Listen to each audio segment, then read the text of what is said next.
Love staying informed?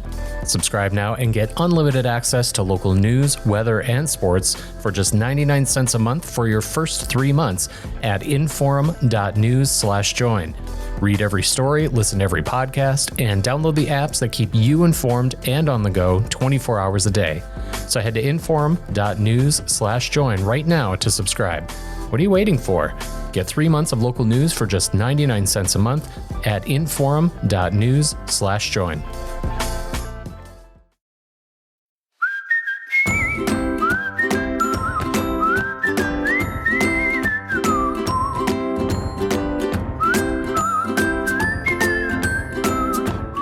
Welcome to Plain Talk. Happy to be with you. We've got a lot to talk about. We're going to be talking to U.S. House candidate Tom Campbell coming up a little bit later in the show. Also, I wrote a column about some messaging polling that the gubernatorial candidates have been doing, and lo and behold, today we got what I think is the first attack ad in that race. Kelly Armstrong coming out with an ad about Tall Tale Tammy. We're going to get into all that. Oh, which, by the way, the ad cites this podcast as one of its sources. Also, artificial intelligence created content, which I have some thoughts about that because that site that they cited tends to rip off content from myself included. So we'll talk about that ad and all the claims it's made and Tammy Miller's response coming up later in the show. But before we get to any of that, we're going to be talking about a more serious matter than the mud that politicians like to fling at one another. North Dakota, I think we all know the famous Miranda, right? When somebody gets Miranda, is the Miranda statement that law enforcement reads. And part of that is, you having a right to an attorney. And this is something we all take for granted in North Dakota. I'm not sure how many North Dakotans understand the mechanics behind that.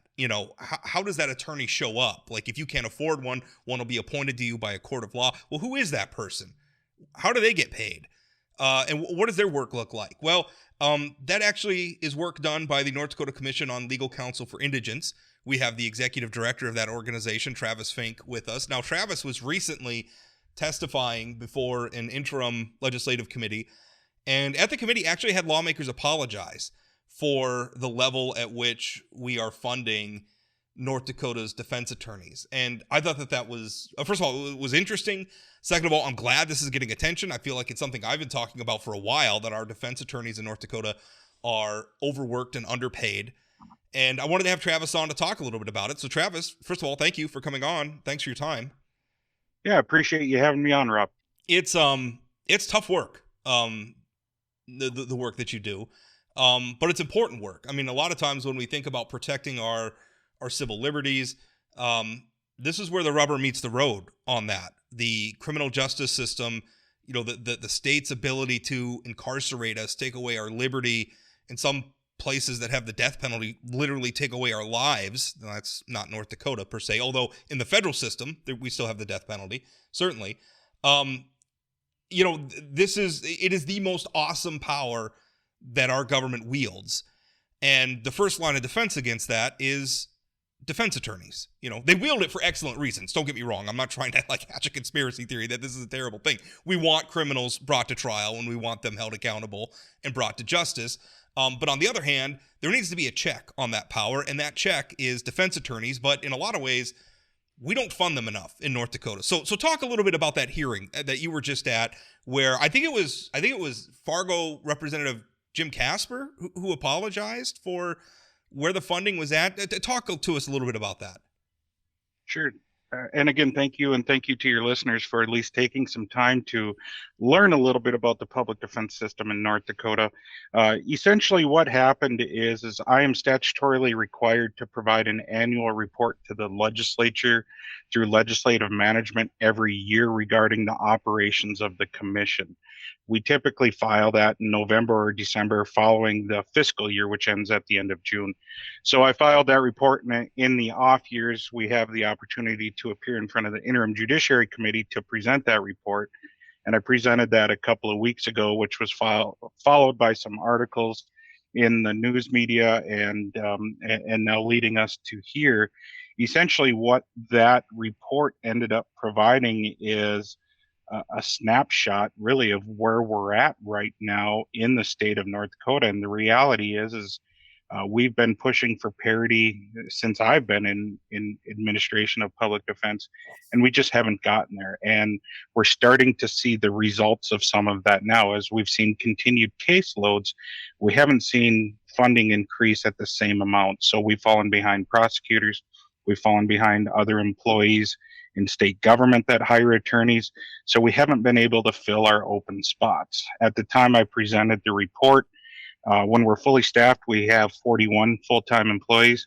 At the time I presented that report, we had 9 vacancies out of 41. So about 30% vacancy rate in our agency at one time. 6 of those positions were attorney positions.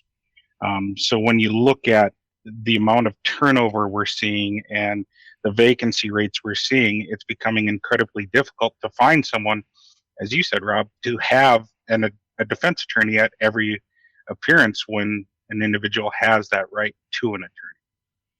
Travis, Chad Oban here. No offense, Rob, but you forgot to introduce me again. Oh my Lord. I did. Okay. I'm so sorry. I'm an idiot. Travis, can you talk a little bit about where your offices are located? What are the ramifications of being understaffed? I mean, one of the things I think about is if you're understaffed, in full discrepancy, I share an office with your Bismarck office, and I see how hard people are working and running over to the courthouse back and forth all the time. But I can see a scenario where when you're understaffed, maybe you're not giving your clients as much time as maybe is necessary, and then you could end up with stuff getting thrown out because you're not. So can you talk a little bit about the scope of your operation, and then also what are the concerns about the fact, if you're down 6 attorneys, what does that mean? Because I doubt you can just say no when people come to your door and they're legally they legally can get your services. Can you just elaborate on that a little bit? Sure, and thanks for that question, Chad. So we are what's called a hybrid model. So we have 7 public defender offices across the state of North Dakota that provide services. We also contract with private attorneys to provide services in the state as well. So our 7 offices are located in Grand Forks, Devils Lake, Minot, Williston, Dickinson, Bismarck, and Fargo. And then we also have private attorneys that contract in those areas, but then also private attorneys cover the rest of the state. The problem is with the contract rate we pay as well, which we got an increase last legislative session. We're able to pay $80 an hour on our contract rate, whereas currently the federal panel attorneys are making $172 an hour. And in South Dakota, they pay their contract attorneys $115 an hour. So you can see it's awfully hard for us to recruit people in the state to take cases for us when they can be paid twice as much to take a case in federal court. But essentially what ends up happening is when we have a shortage, we end up having to try and find people to take cases, even if they're not in that location. So it ends up costing us more money because we pay people from Grand Forks to travel to Devil's Lake, for example. So every time they go over to meet with a client, we have to pay mileage to go over and meet with them and to go back, plus the time to go over and meet with them and to go back. So the concern always becomes is eventually if you don't have enough people, we can't meet the demand. So what ends up happening, and I said this in my report to the Interim Judiciary Committee, we have some attorneys who are at 140 to 150% of the caseload we'd like to see them at. The danger in that is obviously it doesn't matter if you're a brand new attorney or the most experienced attorney in the world. If you have too many cases, there's an increased likelihood of mistakes being made because of the volume. It's simple math. And unfortunately, when criminal defense lawyers are overburdened and we make mistakes, innocent people go to jail. And we know in this country that occurs all the time. In 2022, the University of Michigan Exoneration Center noted there was 233 exonerations. And the average length of stay those people spent in custody prior to their exoneration was 9.6 years in prison.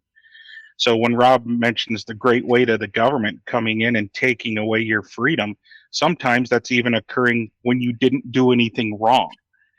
And that's a problem.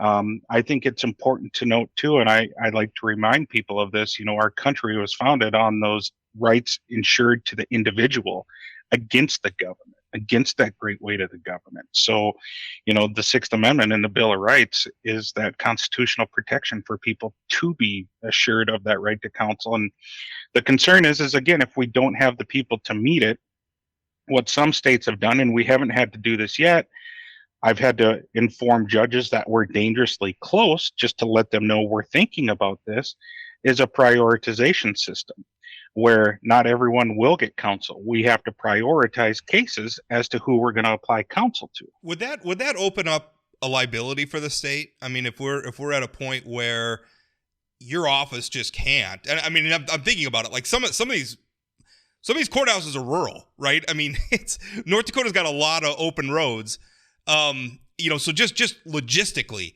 trying to cover, places in rural areas that maybe don't have an attorney that you can hire, to do it or that's willing to do the work. And then so you have to send somebody there and they have to be in two courthouses that are 200 miles apart. I mean, I don't know the logistics of it. I'm trying to imagine. It's not fun. But if we get to a point where you have to start prioritizing, does that open the state up to liability where we could be sued for not violating people's rights, basically, to have an attorney? Yeah, I don't think it's a question of if we can be sued. It's a question of when we would be sued if we had to do that. The reality is we see that's occurring in other places across the country. Wisconsin comes to mind, where Wisconsin had a waiting list and people were sitting in jail for, upwards of like 90 days without getting their attorney. And, groups came in and they filed suit against the state. And it's interesting, and I think Representative Colleen pointed this out at the Interim Judiciary Committee. The reason the commission was founded back in 2004 and 2005 was our neighbor to the west, Montana, was going through one of those types of lawsuits. And the state hired the Spangenberg Group to really come in and look at what indigent defense should look like in North Dakota. And the commission was the result of that. Now I think where we're at is we need to get the appropriate amount of funding to move us to where we need to be. Travis, you alluded in one of the articles I read to the increased caseload also is somewhat due to changes that the legislature has made in terms of who's eligible for your services. Can you talk a little bit about that juvenile justice change and what that has meant? And, obviously the same amount of attorneys and more clients eligible, the math doesn't work at some point. So can you talk about that change a little bit? Yeah, and let me preface it by saying I think it's important that we do provide counsel in those situations because, oftentimes we think about juveniles and sometimes we don't think about the collateral consequences that those kids may have. So, what we were finding is the concern that people would just go in and admit to things in juvenile court and think, well, it's going to come off my record when I turn 18, but then you find out you may not have access to federal student loans. You may have other lifelong repercussions for something you did when you were a child. So when we redid that Juvenile Court Act, the legislature, I think, correctly found that as a public policy, we want to make sure we're taking care of our kids in the state of North Dakota. And part of that is making sure they have legal representation when they're facing the great weight of the government, just like their adult counterparts. What we did is we did put in a fiscal note attached to that bill. And I testified to this yesterday at the Interim Juvenile Justice Committee. What we saw is, the amount we had requested was trimmed down. So, we had said we think it's going to cost about this. And when I reported a year later, we were pretty close. We thought we'd see about a 50% increase in juvenile cases. I think it was about 48% is what we actually saw as far as the increase. But we didn't get the exact number that we had asked for in that fiscal note. It went through several conference committees and it was trimmed down. So part of it is there's some increased cost there. But I don't think that's really the driver in the amount of case numbers we're seeing. I think the increase in the number of cases we're seeing is somewhat due to turnover itself, in that what happens when someone leaves us to go for a better paying job at a state's attorney's office or a court, where we've lost several people to both of those positions because they pay more, is we've already paid that person to handle that case. But when they leave, if that case isn't handled, I got to pay another person now to take that case as well. So that's the compounding cost of turnover that actually ends up costing us more than if we would just pay people what they're worth. So that's been our continual struggle in indigent defense. Is part of the headwinds in all this a public perception? Because sometimes I hear from people that defense attorneys are slimy, or they're just trying to get criminals off. And in fact, even I had a column earlier this week in our gubernatorial race. One of the candidates was poll testing messaging against Congressman Kelly Armstrong. Tammy Miller was poll testing messaging against Kelly Armstrong, kind of calling out his history. He worked as a defense attorney for a while, and calling out his history. Oh, he defended somebody who was abusive to a spouse. He defended somebody who was convicted of child molestation. And I don't want you to comment on the gubernatorial race, but to me that indicates that, obviously this is a political candidate who thinks that they can get traction with attacks like that. And here you are trying to say, listen, criminal defense work is hard. So I guess that's my question for you. Is that public perception? Is that hard? Make it hard for you to recruit attorneys and make it hard for you to get funding? Yeah, I think that plays a part in it. And, we do our best to try and, I guess, delete the myth, if you will. Just this week I was up at the law school. March 18th was the anniversary of Gideon v. Wainwright, which was the Supreme Court opinion that finally recognized the right to an attorney is enjoyed in all the states. Now, North Dakota had it in its constitution, but the U.S. Supreme Court didn't really fully recognize it until March 18th of 1963. So I did a presentation at the law school on the anniversary of it, and it's comical to think that something that was guaranteed in the Sixth Amendment isn't officially recognized by the Supreme Court until 1963. And so why is that? And I think part of that, Rob, to answer your question, might be some of that perception, and we do struggle somewhat with that. I think there's a perception also that, public defenders are overworked because we're often underfunded and things like that. So again, that hurts recruitment as well and retention as well. We're all human beings. If you can go across the street and make more money and work less hours, who's not going to do that, right? So I think that plays a part in it. As to the legislative things, I wouldn't be able to answer that. I guess if I knew why those things happen the way they do, I'd probably make more money and not be working as many hours as I do. So Travis, you alluded to why wouldn't somebody walk across the street and make more money? And I'm a big fan of public servants. I think that we demonize people and underpay them. So my question for you is, why haven't you walked across the street? What makes you want to do this job and the importance of this job? I think that's a really important thing for you to tell the listeners. Yeah, and I do appreciate that question.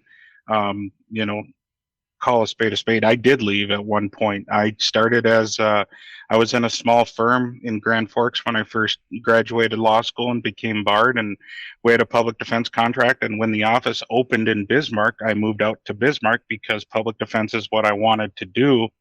I did that for 5-6 years, and I did go to a firm to try and make more money. And then I owned my own practice for a period of time. And I'll tell you, I made significantly more than I did as a public defender and significantly more than I do now as the executive director when I was in my private practice. But what I did is I realized, to me, it was about, I went to law school to help people. And this is the one job where I've had the opportunity to make a difference in people's lives. In that, I've had, and some of my greatest successes have been people who, it sounds weird to say, but it's the public defender in me. Some of my greatest successes have been people who have maybe ended up going to prison, so we didn't get a not guilty verdict. But, by listening with them and spending time with them, when we have time to spend time with our clients, we're able to find out what was really going on in their life, maybe help them find the right sort of resources to get the treatment they need, and help them turn their life around. And when they contact me years later, and I still get these contacts to this day where former clients will contact me and thank me for listening to them and helping them turn their life around. You don't get that when you're writing a good contract or some of those other things. So to me, that's one of the things we provide, is that ability to really effectuate change in someone's lives. I think most Americans are never going to be in the criminal justice system in that way, right? Most of us are going to experience this through Law and Order or a true crime podcast or something. And we don't spend a lot of time thinking, well, what would it be like to be standing there? And even more so, and I mean, listen, most people who get convicted in the criminal justice system are guilty. I think that's true. There's too many that aren't guilty. There's too many that get exonerated because we find out because there's DNA evidence or whatever. They're the minority, but one's too many. But I don't think most Americans put themselves in that. Like, what would happen if I was accused of a crime I didn't commit? Who would help me? And we just assume that this person's going to show up. And we don't think about, are we funding that adequately to protect our rights in that instance? I mean, this is such a no nonsense thing. And it's not even, I understand people who make, conservatives, North Dakota's a very conservative state, maybe thinking, well, why, we don't want to spend lots of money. Well, we're spending money really on resisting the government, right? I mean, it's not anti-government. That's the wrong term for it. But this is a check on government power that is so important. And by the way, if I can recommend, Gideon's Army is a great documentary about the Supreme Court case that Travis was talking about, and how it resulted in creating, criminal defense and in a purposeful, intentional criminal defense system in a lot of places in this country where it didn't previously exist. If I can recommend that. But Travis, I thank you so much for coming on and talking about this. I think it's a really important topic. And for the general member of the public, I mean, if they're thinking, gosh, I'd like to get involved, is there something they can do? I mean, is there a private foundation that supports any of this stuff? I mean, what can people do? Yeah, so in North Dakota, we don't have that, but I think what people can do is just continue to talk about it. I mean, people talking about it and having these conversations about the importance of what public defenders do on a daily basis, and having those conversations with their elected representatives too about the importance of what we do, because we are a vital important part to the system. And I always call it the criminal legal system. I've moved away from the term criminal justice until we actually start to see some parity between. I'm not sure that we're achieving justice at this point. So really, I think, as we look at the criminal legal system, we need that parity. And what people can do is have that conversation about the importance of parity. I think you're right, Rob. No one thinks about public defenders until they're in that situation, or until they have a loved one in that situation. And then it's, oh, this is what's going on. And so I think it's important and it's great. And I really appreciate you and your listeners and having us on to have this conversation. I was once upon a time, one of the reasons I'm so passionate about this, I was once upon a time, my father was a homicide investigator in the state of Alaska for the Alaska State Troopers. And when he retired, went into work as a private investigator. And a lot of his work, because he had all that experience working on the law enforcement side, is he would come in and be an investigator for the defense. And my sister and I both worked for his business. Now, I don't want to overstate my involvement here. I was the copy boy. And I was the guy who was helping my father, figure out this newfangled internet thing at the time. So I helped a lot in those ways. But I mean, it was his thing. But I got to assist. I got to be in the background and see. I remember at one point, it was a federal case here in the state of North Dakota. And it was an arson case. It happened on one of the Native American reservations. And somebody had burned down somebody's trailer house, their home. And we had to go and we had to find witnesses and all this stuff. The FBI had, if I'm remembering right, had 36 agents work on this case at one point. The federal court awarded us a $1,500 budget to investigate, to provide the other. So when you're talking about parity, I mean, granted, that's the federal system. That's kind of what we're up against is, they get, the state has all of its awesome power and all of its personnel and resources, FBI agents and BIA agents and ATF agents who could go out and do all these things. And the defense gets $1,500. That's what we were up against at the time. Now, maybe things are improved. That was a while ago now, but that's the world we live in, and that's a tough thing. Rob, and I would just add that I thought Larry Clemene at the end of the article basically saying we've had these big budget surpluses. Essentially, we should be embarrassed by this. I want to double down on what Travis said in terms of contacting legislators. There's no reason that state public defenders on an hourly rate get paid a third or a half as much as federal folks. And so if we really want this system to work, and we do, we should want it to work. There needs to be more funding. I mean, I think that, not just the public defender's office, but other places, we're piling more and more work while not increasing the amount of funding to do that work. And what that leads is to burnout and people leaving the public service and going on to other places and make more money.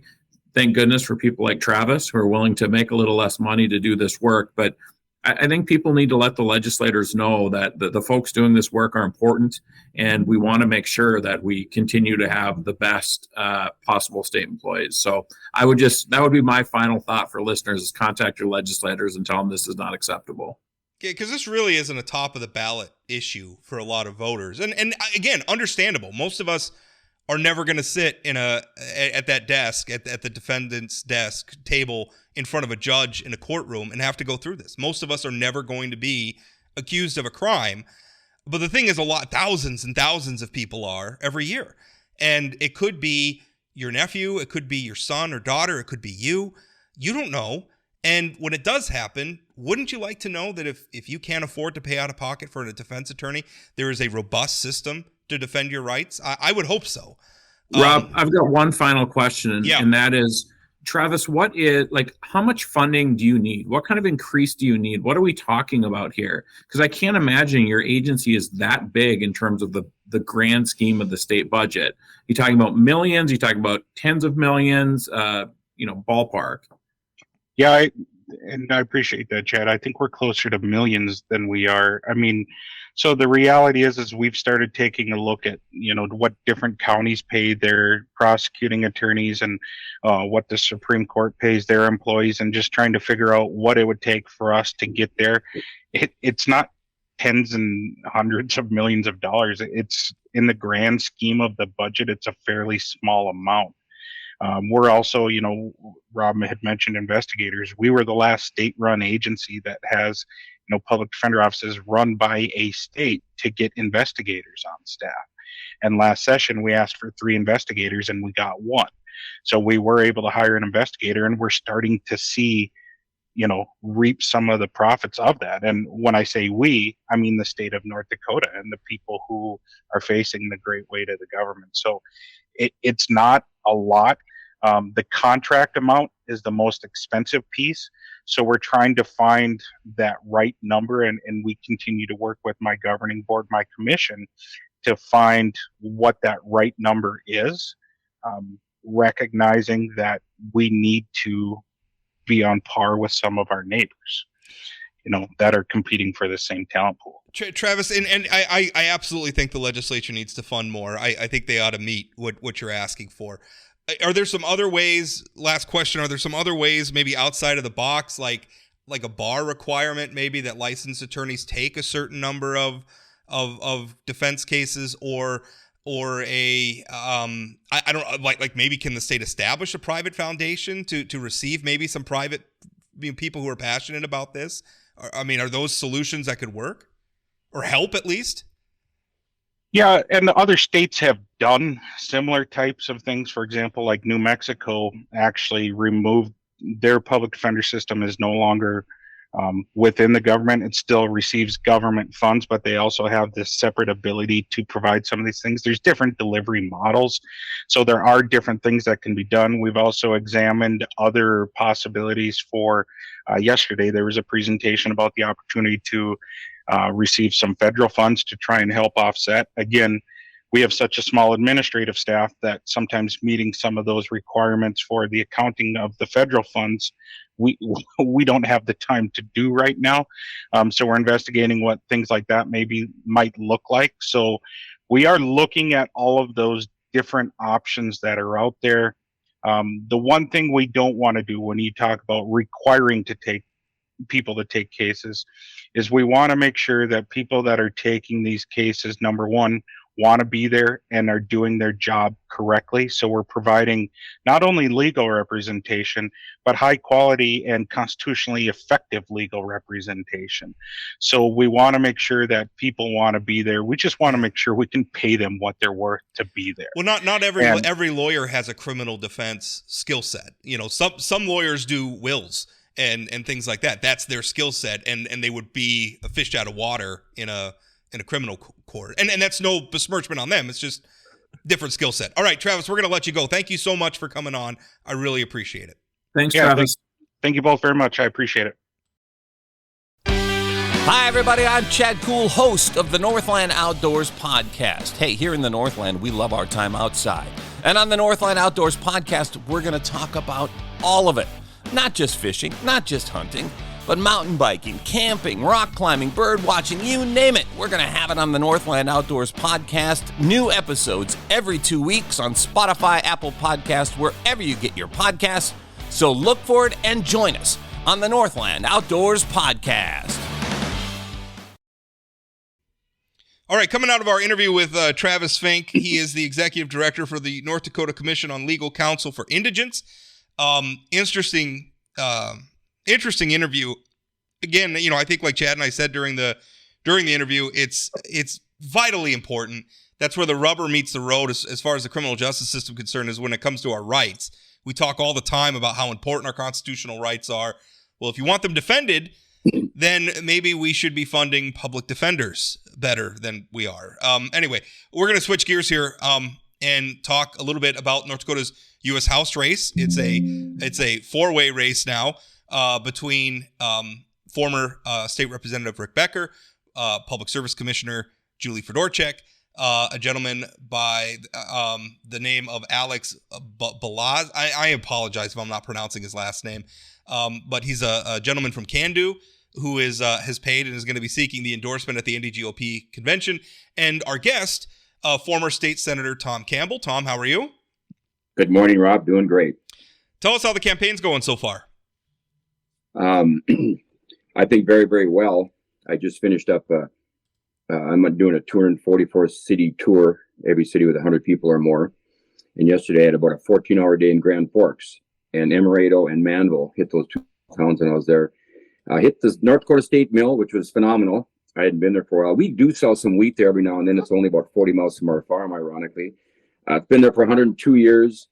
It takes care of about 20% of the wheat grown in North Dakota, and it is state owned. Every single person listening, we all own a piece of that because it's state owned, and it's been phenomenal.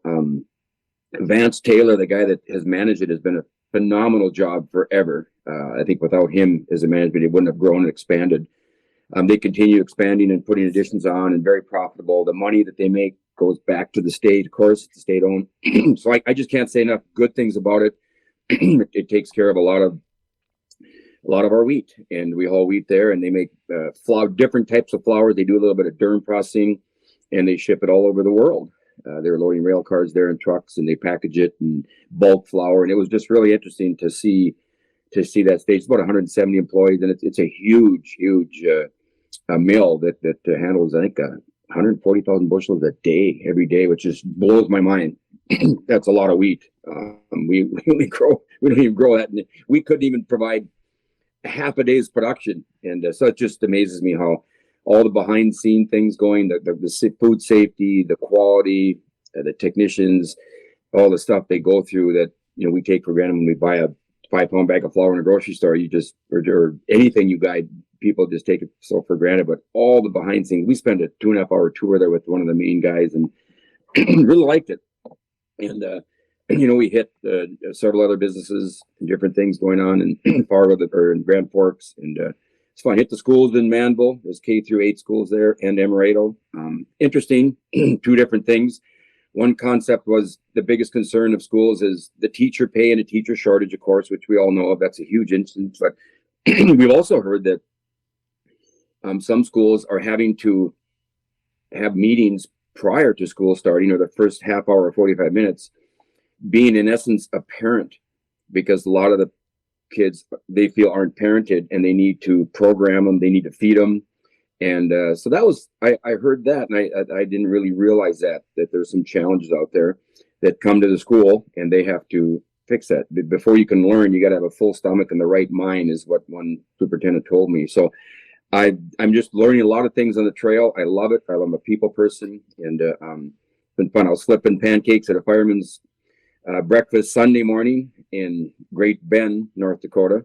And it came back up for the bike show in West Fargo. There's 2,000 people there, Harley guys. And I own a Harley too. I'm not a diehard Harley guy, but so it's kind of fun to relate to those guys, and just to see the cross section of interest and hobbies and businesses and occupations. It's just been a great eye opener for me, and hearing what they have to say. It boils down to, I think we talked about this before, but I always say I'm here to listen, and what's on your mind. And the border by far is the number one issue. And I think that's probably fed by the media, because, Trump was down in Eagle Pass, Texas. And I went there 2 days about 3 weeks ago to Eagle Pass, Texas. And I know Trump's probably following me. He's probably listening to this right now, because he was there 3 weeks behind. And that's a joke, of course, but I find that ironic. I spent 2 days in Eagle Pass experiencing what's going on. There's 8 different entities that watch this, from the police to the sheriff to the highway patrol. And when anybody sees anybody coming across, which we witness, they can't do anything with them. They got to call the Border Patrol. The Border Patrol puts them in a van, and they take them away to a 60-mile retention center, and then nobody knows where they go. Of course, we kind of know where they're going. They're going to different sites from New York. And there are actually Sheriff Jesse Janner. I talked to him a couple weeks ago, and he said that they're in Fargo and North Dakota. They're here now. It's not like just because they're going to New York, but so that's, there's drugs and people feeling, so we are affected by it. It's not, people can say, it's, Chicago and New York, but they are in North Dakota right now, and they're causing issues with drugs and stuff. So it's a problem, and people recognize that as the number one problem. People are fed up with it. So I went down there firsthand, experienced that, which was great to see that. What you kind of hear in the media is kind of true. Eagle Pass, they built the Governor Abbott's container wall, you probably heard of. We were right there. It's right on a golf course too, which blows my mind. It's an 18-hole golf course right on a border with container wall around. It's like, what? There's guys golfing, and there's guys with soldiers with the machine guns monitoring this. I go, what? Only in America. But it was experience. It was a good experience to witness that. Hey, Tom, you've made the decision not to go to the GOP convention. You put out a statement on that. Can you tell the listeners sort of why you made the decision to forego the convention, and are you sending a message to the delegates of the GOP that their voices don't really matter by making that decision? Yeah, no. Actually, I was planning on going up until last week. When Julie Fedorchuk, when she announced her bid that she was running for the House, her first statement was, win or lose, she's going to the primary. And I found that kind of odd that you would first say that when you're announcing a win. And that made it look like that everything was irrelevant to her. And then I got to visiting a lot of people. A lot of legislators aren't going because they're kind of ousted out of their districts. And then, Tammy Miller's not going. And I'm thinking, I'm a practical man. This is going to take away from my campaigning in the Tom's Town tour, going to the people. I went to 35 district conventions. I put on about 6,000 miles. 95% of the people at that convention has heard my stump speech. I went there 45 minutes before every one of them, visited with people, handed them out my cards. Julie went to one. She went to Mandan. So she needs to go to the convention because nobody has heard her. So I'm just, and it's kind of, it's not that I'm sending a message. I'm a strong conservative Republican. I love the party, always have. But, Kevin Kramer set this trend about what, when he ran, was that 7 or 8 years ago, when he didn't go, and when Brian Kalk won, and then he defeated him in the primary. And then, of course, what Doug Burgum's results were. He took third place, and everybody thought Wayne Stenton was going to win, and then Doug beat him. So it's just a changing time. I think why go to something when 100% of the people that are going, that is the real decision is going to be made at the primary. So I'm a practical, common sense guy that just says it just doesn't make sense to me. So not to slight anybody, the delegates, I feel bad for them, but it's kind of like, why go when the decision can be made in the primary? I don't know if it's right or wrong, but that's just my opinion on it. Tom, when you made that announcement, you said part of your statement was the notion that approximately 730 well-connected insiders the registration at the time of making my decision. Now, I do think it's significantly more than that. I think it's, the last I heard, I think they were up to like 1,300 registered. I don't know how many are going to be there. But you said basically the notion that those people get to determine the House candidate has always rubbed me the wrong way, because a farmer pulling a 14-hour shift to feed his family and build his business doesn't have time for 2 days of meetings and can't afford to take days off to attend the convention. You kind of seem to be saying there that the people at the convention are insiders, and you're taking your message to straight to the, I guess, the larger voters. Is that a fair summation? And what I meant by insider, that's just a few of the leaders that kind of set the trend. Majority of the people there are good people that are going to vote normally. So I was maybe, I misled people on that. 95% of people there I would not consider insiders. It would be some of the top leaders that have always, tried to control it and want to make the decision from the few there, and not the masses of the people. That's where I'm a people guy. I'm hitting these, 244 cities. It's the people's house, and I want the people to decide. I've had several people that are offended. They go, wait a minute, why would a few elect at the convention, override my decision to vote at the primary when I don't go? So it's very, very few. A lot of people, it's amazing, don't even understand how the process works. I've got one of my best, closest friend. It's a very successful business person. He asked me about 3 weeks ago, he said, explain, how does that work? He did not have any idea, and he should, but he doesn't, it's not that he doesn't care, he votes, but he goes, how does that work? He goes, they elect people, he wanted me, and I explained it to him, and he didn't know. And I'd be willing to bet majority of the North Dakotans don't know. It's not that they don't care, but they don't know that, there's a district Republican convention and a Democratic convention, and they decide that person, and you got to pay $3,500 too, which, to go to the state convention as a candidate, plus among other things. And it just, a lot of people aren't aware of that. Maybe it's their fault that they don't educate themselves, but it's just a fact. They don't have any clue what's going on. It's their fault, but in essence, they don't, and they'll vote at the primary. And for somebody to be not on the primary ballot that was, slighted by that isn't fair, because you didn't let the people decide. You let just a few people. And to me, maybe that's always the way it's done, but I'm a common sense people person. And it just rubs me the wrong way a little bit. So that I'm just being honest with you and forward. It's not a people's decision. This is a democracy. Yeah. Hey, Tom, one of the things that some of your opponents have released in the last few weeks are endorsements from legislators. Julie Fedorchak has the endorsement of 54 legislators, Rick Becker of 26 legislators. Obviously, you served 2 terms in the state Senate, three terms in the state Senate. Do you have support from sitting legislators or folks that you served with in the legislature who have or other elected mayors or other elected officials? I haven't. When I'm out visiting with the people, Julie's home on the phone calling, and I haven't called. I haven't asked specific people for endorsements.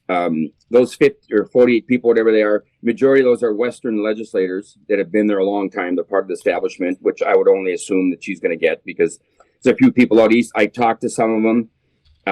One of them casually had told her a while ago, and he didn't expect his name to be on it. And he said that was back when I was running for the governor, and he said that you weren't running for the House then. So a lot of that stuff, even 2 guys told me with Rick Becker's deal, said the same thing. He just casually mentioned that several months before, and he says, I saw my name on it. So I think a lot of those endorsements, when you get in the voting booth, sometimes it'd be interesting to see what they say and what they do. And after they see me working hard like that, I know several people have been surprised of my work ethic. Nobody love my love for the state by working as hard as I do. And it's not really work, because I love doing it, visiting with these people, going up the Main Street, going to hospitals and the schools. And I just love it. I've had some people watch me when I can't, some of the people, and they said they've never saw anybody that goes out in a cafe and hits every table with my card and shakes their hand and asks them, what's on your mind? What can we do for you? I've only been hit with one aggressive person. I won't tell you the city or who she was. I didn't know who she was, but she, it was funny. I handed my card, and I was, and she says, "What party are you?"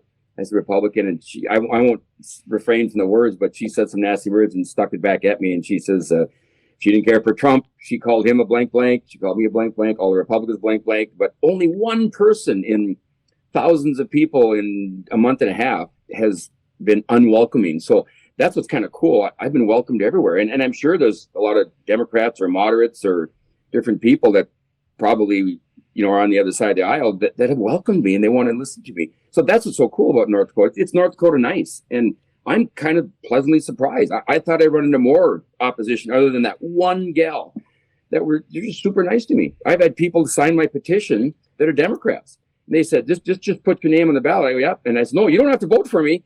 And they said, gosh, they look at me and they shake my hand. They go, that's a nice approach. They said I wasn't aggressive and I wasn't frustrated with them. So that's what I'm running into. It's very pleasant to see this. And I'm kind of surprised, pleasantly surprised.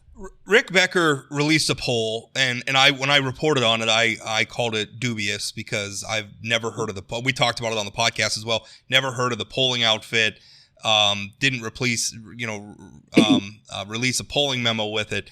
But it purports to show that among respondents, 26.4% saying that they'd choose him on the primary ballot, 15.5% choosing Fedorchak, 8.1% for you, 50% undecided.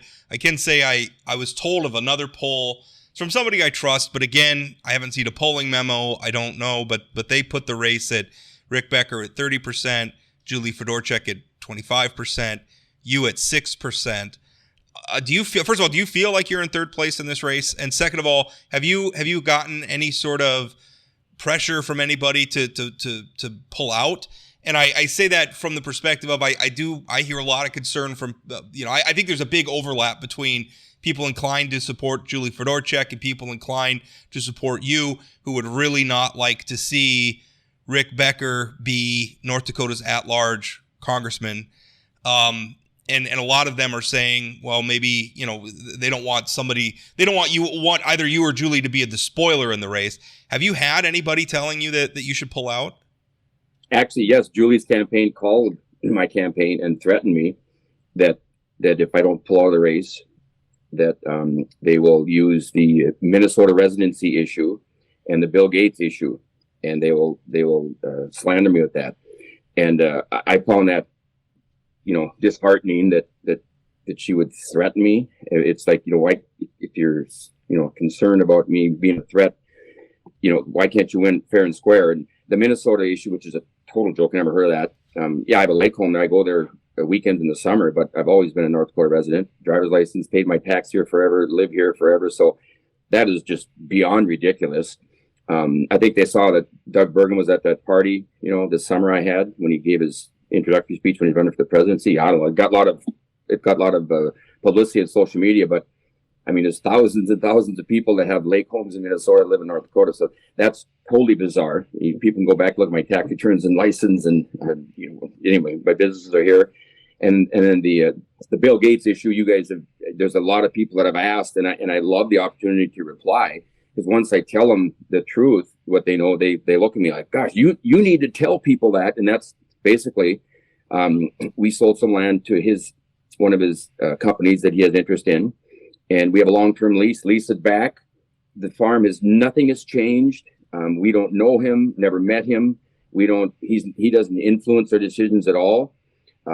We don't know him any better than you guys when you turn on your computer and a Microsoft button goes on, because he's very wealthy. Of course, he's involved, owns a lot of things. It's hard for anybody to do anything each day. So, my concern is, we started this farm, over four decades ago from scratch. And we've had the farm program and crop insurance. And if my opponent, Rick, gets in, he's going to probably do everything in his power to make sure we don't have crop insurance and a farm program that would entail my future for the farming. And he denies it now. He's changed his whole tune on that thing, as you probably know, because he knows that he wants the farmers' vote. So it's been frustrating. But so I don't want this campaign to get negative. It looks like the governor's campaign may get negative with some of the stuff going on with Kelly's, defended different people. And that's the last thing I want. I would hope it doesn't get negative. People don't like negative. People are kind of turned off by politics, and that just continues to frustrate them. They can't win fair and square, but to threaten you, do you want somebody that threatens you? And she's been 3 decades working for the government. She's a career politician in essence, regulating industries where I've been started everything from scratch. I hired thousands and fed millions of people, and I'm a Republican where I want less regulation and less government. And she's been a regulator, so that's kind of the point to answer your question. Let me ask you about that. I want to drill down a little bit on that, because you said that maybe the people don't want negative and threatening. Given the popularity of Donald Trump in this state, and given that you've endorsed him specifically, maybe that is what people want. And maybe the specific question is, just the other day at a rally in Ohio, Donald Trump called the January people arrested and convicted for crimes related to January 6th, referred to them as hostages, called them unbelievably patriotic, and saluted them. Do you agree with him on that? Donald Trump is his worst enemy. I don't like his people skills. He's a bully. He's, have done a lot of things immoral. He had good policy, and when he was president, I do agree with that, but yet not perfect. He's a lesser of two evils. I'd rather him than Biden, but it's kind of unfortunate that we couldn't find somebody better in our country than those two people. But yeah, Trump's done. I do support him, and he's been a good president, and I think he'll do a better job than Biden. And 82 or 84% of the people in North Dakota support him. You saw the presidential caucus. I spoke at it in Grand Forks, and I made the front page of the paper.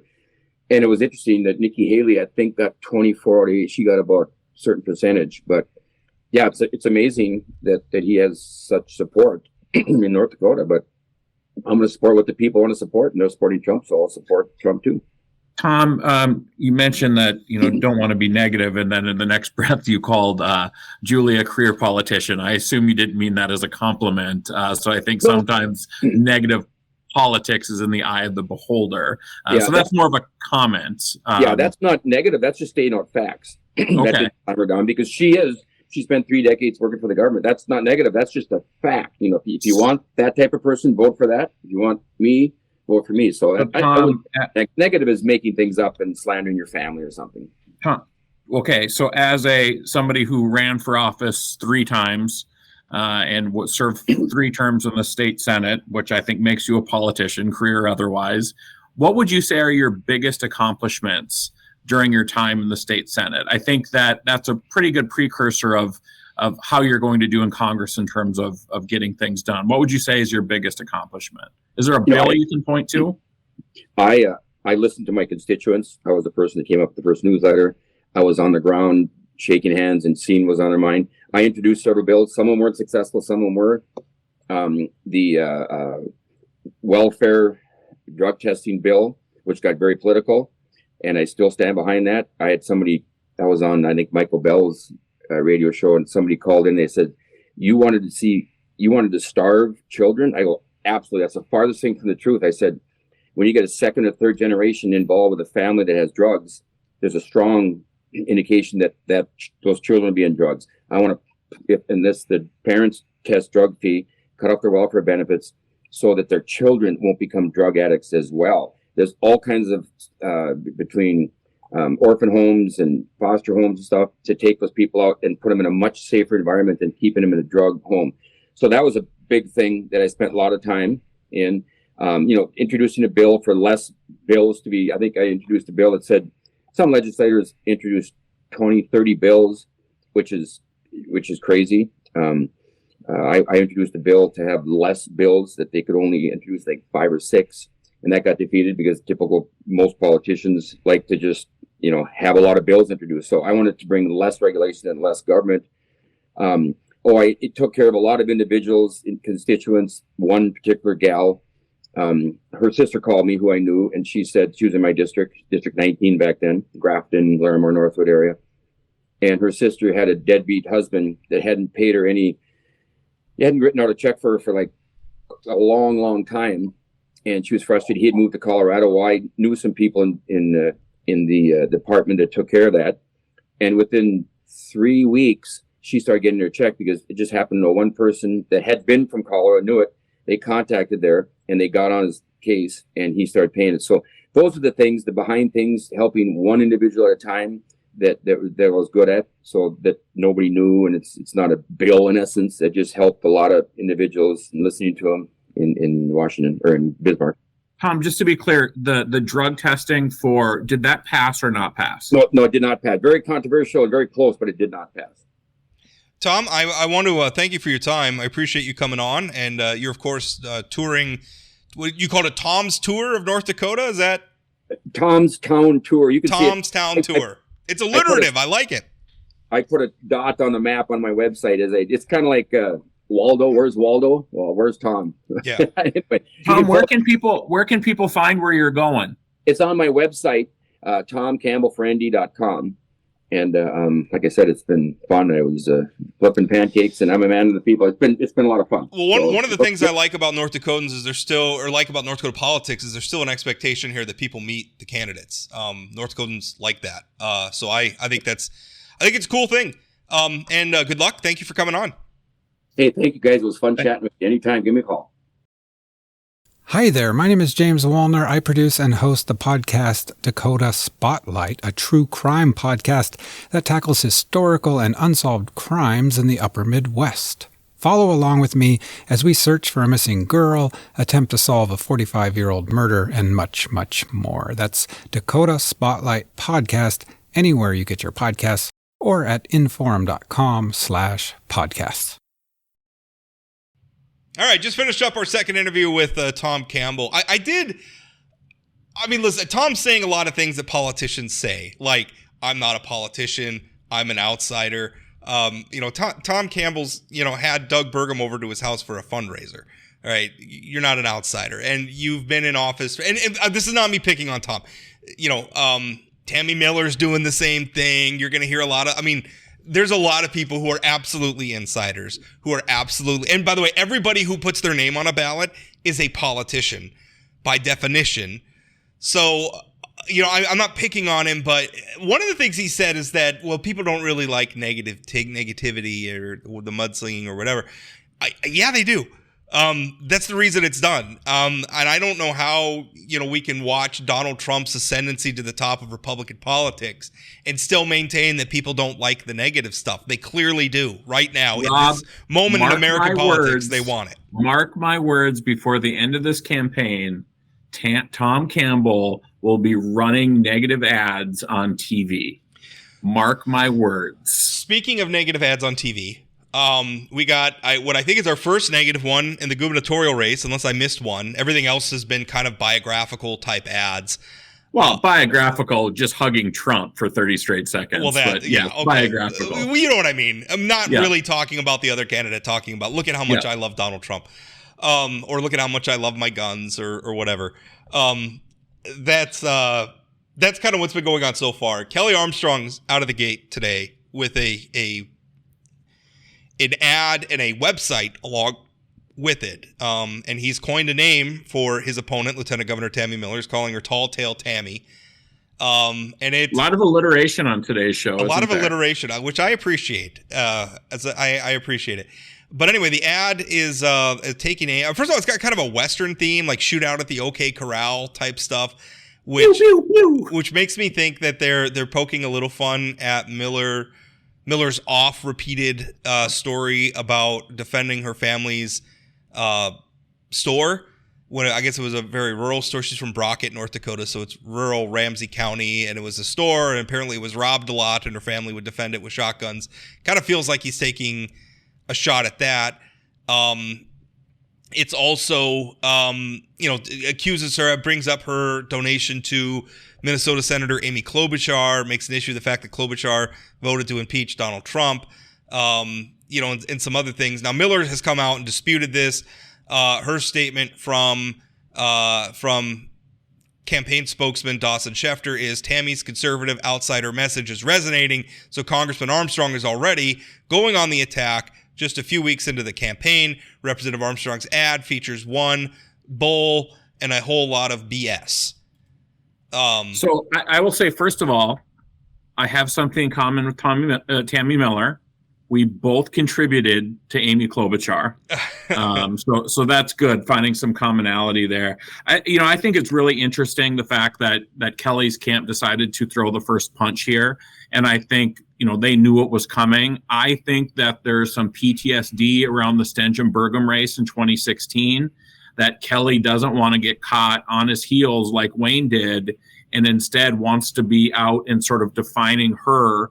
She's up to this point, she's defined herself as being somebody who grabbed a shotgun and loves Donald Trump, right? I mean, so it's not like they've defined much deeper than that.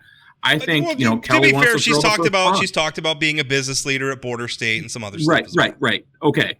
But I think his goal here is to, before she starts hammering him with negative stuff, to make people not trust her, somebody they don't know very well. The Doug Burgum political operation, and these are the same people that he used for his gubernatorial campaign. They're known for this. They've never run a campaign that I'm aware of that hasn't gone negative. And so that was coming. And also, we had the messaging polls that I wrote about, where you saw the questions where, they're talking about Kelly Armstrong being a defense attorney defending someone who was accused of child molestation and everything. And by the way, that's why I kind of brought it up in the, I didn't want to get Travis Finck talking about, he doesn't have any place in the gubernatorial race, but I wanted, that perception, they're trying to play on that defense attorneys just defend criminals, or try to get, terrible people off for crimes. There's a lot of that stuff going on. I will tell you, some of the stuff I didn't like about Kelly's ad is, if you go to the website, like they have the source. By the way, they sourced this podcast for one of their one. Have you gone back and listened, and which one of us is sourced? Or we both say poll tested? It just links. If you go to the website, it just links to our podcast subscribe page. So it's not a specific episode, but the comment was something along the lines of I'm trying to remember now. It was something we said. Poll tested messaging, which we talked about.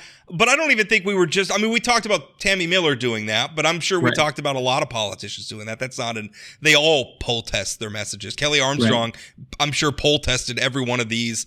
In fact, we have the question that was in my previous call. We know he did. So one of the things I didn't like, though, is that they linked to a website called BNN Breaking. And I actually know something about this website, because this website has stolen content from me before. They use artificial intelligence, and they have reporters with bylines, but I don't even know if these people. It's based in Hong Kong. I don't even know if it's real.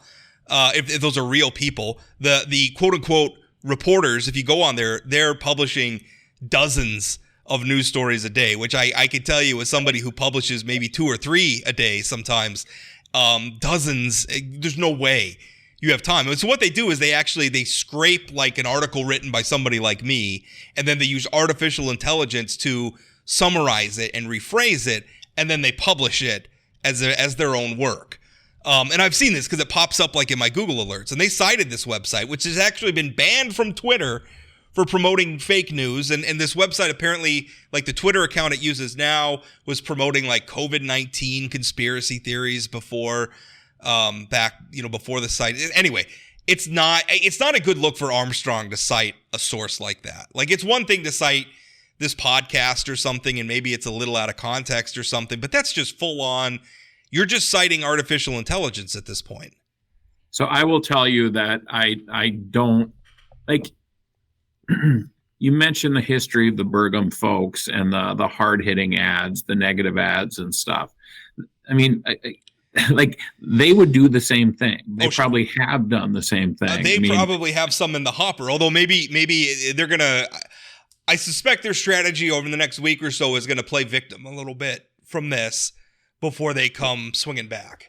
So don't you think one of the interesting things on how the Miller camp handles this is she going to be the messenger on the negative ads, or is the Burgum Super PAC thing going to make a reappearance, Dakota Leadership PAC or whatever, and will Burgum's PAC deliver the negative message? Yeah. And is he going to pour millions and millions of dollars into having her back? I thought it was interesting. I mean, a lot of times negative messages are delivered by some other group. I mean, this was paid for by Kelly. I kind of like that. He's owning it. He's not having somebody say, "Oh, this if you're gonna do it, own it. Do it." Yeah, right. Yeah. I don't have a lot of patience for that. I do appreciate that. One of the other things we should point out when the Miller campaign fired back is one of the things that Armstrong's ad hits Miller on is her promotion of a DEI program at border states. Now, Miller's campaign says that, the ad references a job posting from May 24th of 2022, hiring for the DEI position. And they said that Miller had left border states at that point and had joined Governor Burgum's office in April of 2020. Now, the thing is, if you looked at her LinkedIn, she was still chair of the board of border states through 2023. So, I mean, I don't know. I don't know what to say about that. I don't think that there was like this clear cutoff day in terms of border states. I think even when she was working for the state, like you said, she was still on the board. And she has made it a central point of sort of her bio, as you referenced earlier. I mean, her ads are shot at border states.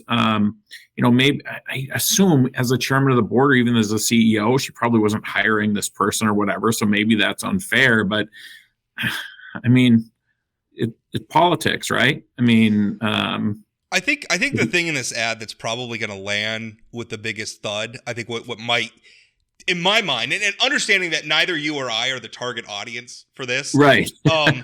But in my mind, if I'm trying to put myself in the shoes of the average voter who's eating dinner or something, and this ad comes on, I'm wondering if the donation, like if I'm a Republican primary donor or Republican primary voter, I'm wondering if the donation to Amy Klobuchar isn't the thing, because it's undeniable. It's there. And it's easy to understand. Right.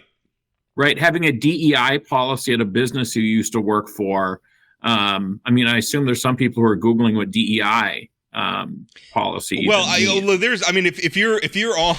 if you're watching Fox News or fair. They know what DEI is. That's been a big issue on the right for a while. And I must say, I'm not even necessarily dismissing it. I think we have gone overboard in some of those areas. Now, do I believe that every company that, does diversity outreach is woke or doing terrible things? No.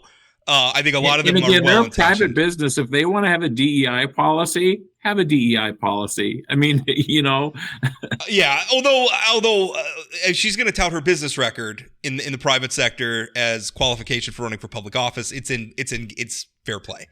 Sure. And I can't remember. So they in the polling that Miller was doing on Kelly, they hit him for donating to Susan Collins, who ended up being Doug Collins. But who's the other? Mitt Romney. Who's the other person? Oh, Mitt Romney. Right. Yeah, so it's going to be hard for them to go after him. Miller donated to Mitt Romney as well. Like they both Miller and Armstrong donated to Mitt Romney in 2012. And why wouldn't they? They're both Republicans. He was the Republican nominee that year for president. What this reminds me of, and I when Erin, my wife, was running for re-election in 2018, she got hit by a mail piece from the North Dakota GOP for supporting a bill championed by Doug Burgum.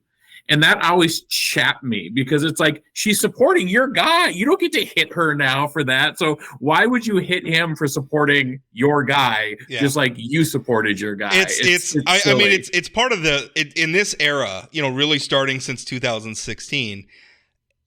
It's so confusing in Republican politics right now, because it's like, now, supporting a past Republican presidential candidate is now seen as a hit. And the Susan Collins thing, that was their campaign messed up, because they suggested in their poll question that Kelly Armstrong had donated to Susan Collins, who is I would say a very moderate Republican from the state of Maine.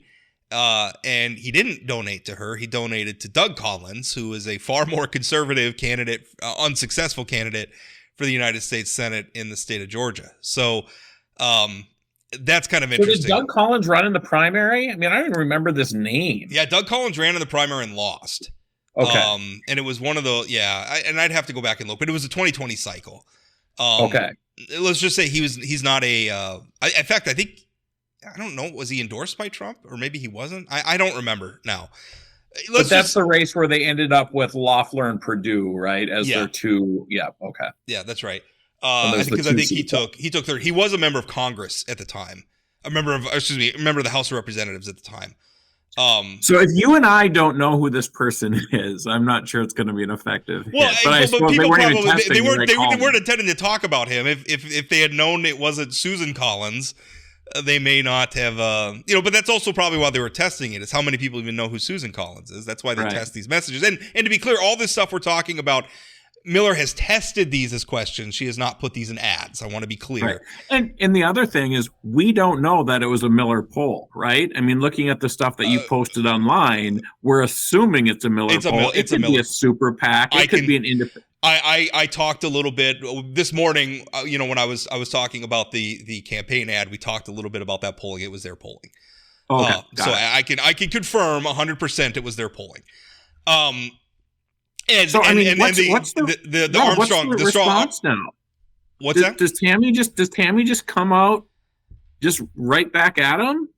I think. Are we having 3 months of this? Well, I think for a little while. I mean, you can't come out and complain that because let's look at the press release again, right?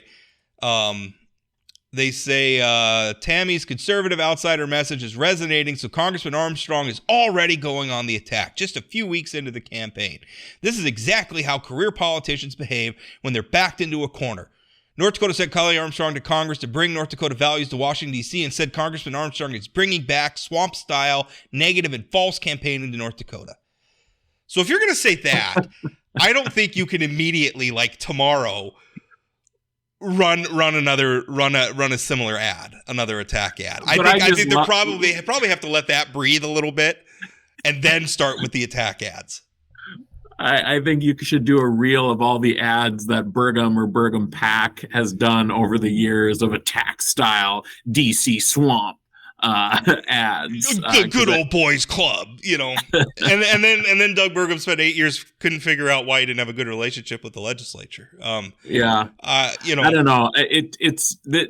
I mean, we've been talking about this since both of them got in. It's going to get ugly. Got ugly a little quicker than I would have ever guessed. Well, yeah. I mean, the volume on this is going to be turned up to 11. This is. And I don't think it's unfair to me. I mean, there's always a lot of finger pointing who threw the first rock or whatever. And yes, Kelly Armstrong threw the first rock in this campaign. But we got to remember the context here. This is a Doug Burgum operation. Everybody remembers 2016. Everybody remembers the flyers and the legislative races and everything. This is Doug Burgum and his political team. This is their MO. This is what they do. So, I think is Armstrong, and I'm not defending everything he said in the ad. I have problems with what he said in the ad. But is Armstrong being preemptive here, knowing what's coming? Yeah, I think so. And I think it's unfortunate this is what it's become from. I'm not looking forward to a race with two people throwing pies at one another about who is insufficiently loyal to Donald Trump. I think that does not tell me how these two people are going to govern the state of North Dakota.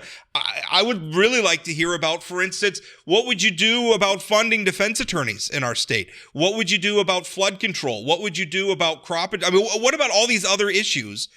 Rob, we should host a debate so they can talk about some of these things. We are working on that. Kelly Armstrong's campaign has sent me a slate of dates.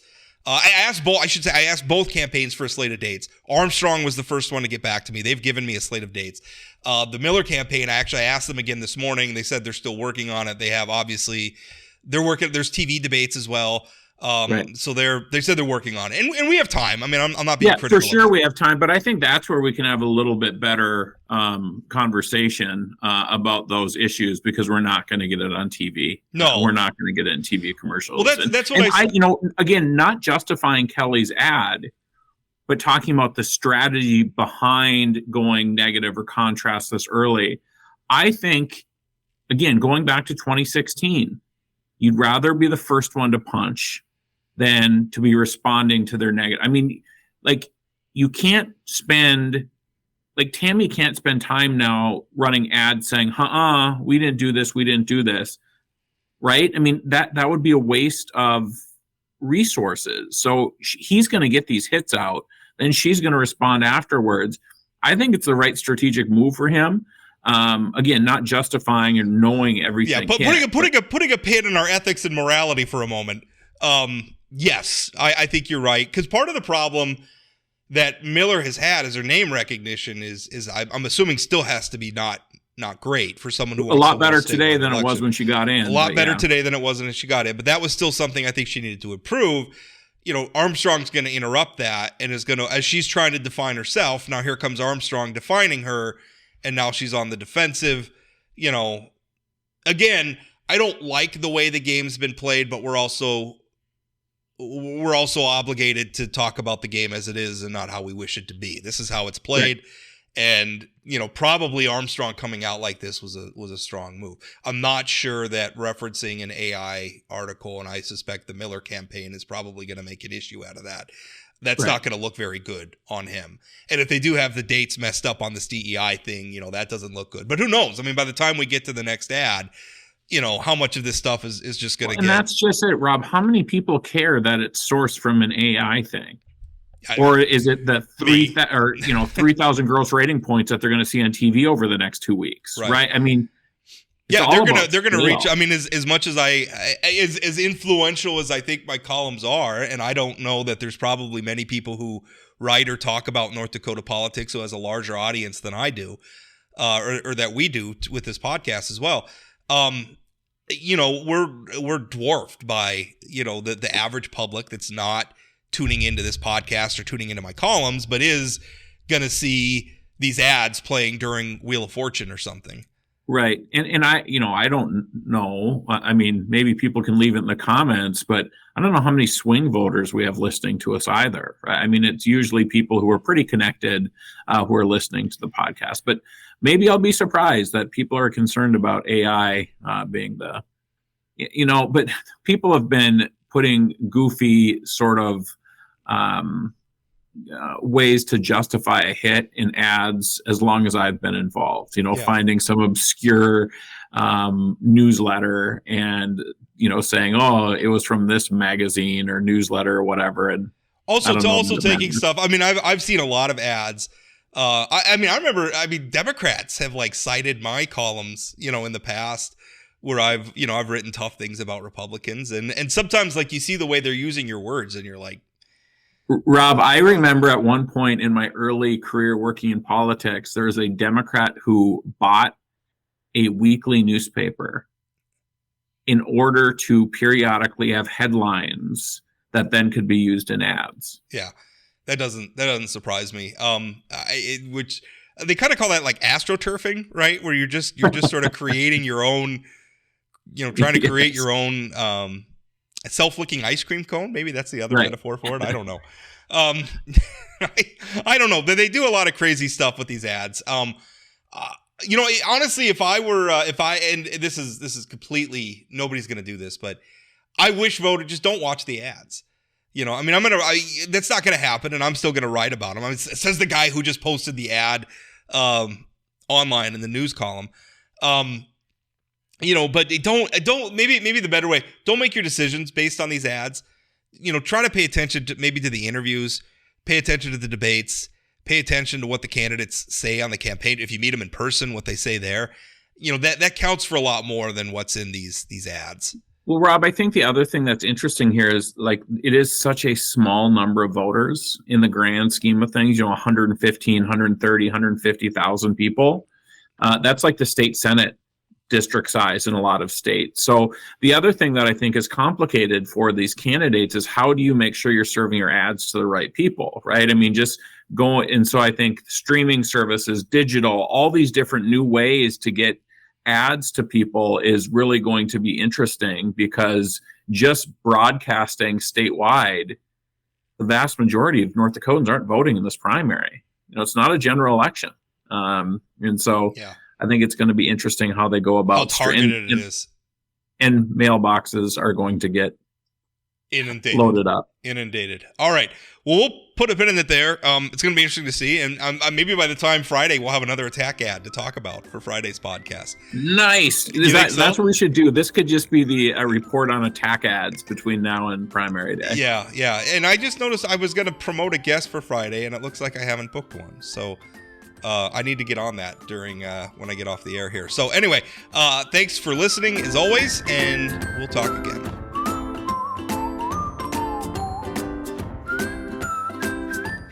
Did you know Forum Communications Company has a robust podcast library? At inforum.com/podcasts, we have everything from politics, sports, true crime, outdoor adventure, and more. Visit inforum.com/podcasts and explore them all today.